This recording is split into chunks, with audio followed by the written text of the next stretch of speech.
So I've made a video in the past going over exercises to do if you've just had carpal tunnel release or carpal tunnel surgery, but I want to take a time to go over what is carpal tunnel, what do you experience with it, and what exercises can you do to try to help it to avoid having surgery.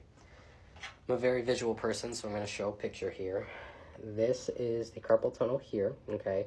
It is an area that is covered by a ligament that goes across, and in between the bones and that ligament are 9 different tendons plus the median nerve that goes on top. Now the median nerve gives innervation sensory-wise to the thumb, the index, the middle, and in some people half of the ring finger as well. That's why people will complain of numbness and tingling into these guys here.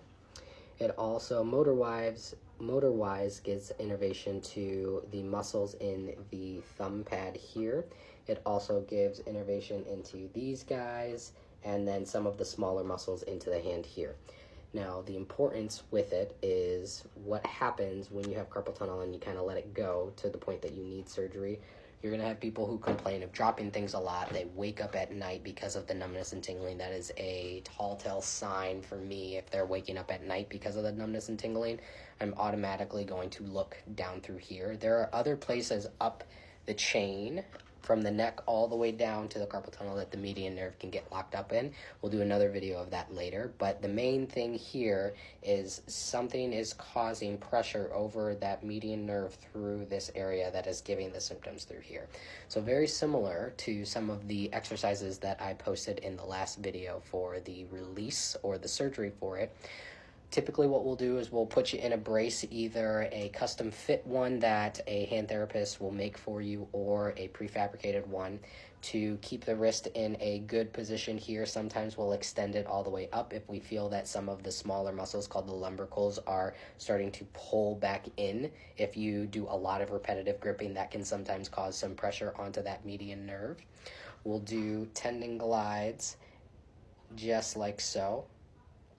The important thing that I find is doing the glide, but then opening back up to get some good excursion. That helps not only that nerve slide through that tendon, or the carpal tunnel, but also those tendons. They also have to fit through that tiny area. There's 10 different structures within there. So doing nice, easy glides and opening up in between.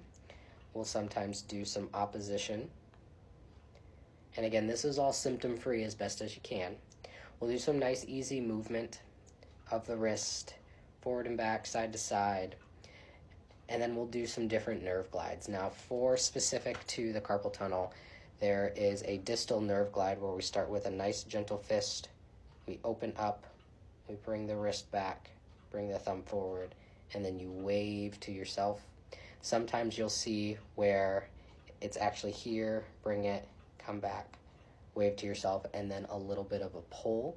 I find some patients can't tolerate that, so I do without the pull with it, just to get a nice, easy glide through that nerve. Nice, easy up and down here can make a really big difference. Trying to open up through the front of the chest, get the scapular stabilizers nice and strong, so doing some nice, easy scap squeezes, some shoulder rolls back can really help, but changing positions and trying to keep pressure off of that nerve is really important, especially in the beginning stages of carpal tunnel. I hope that this was helpful.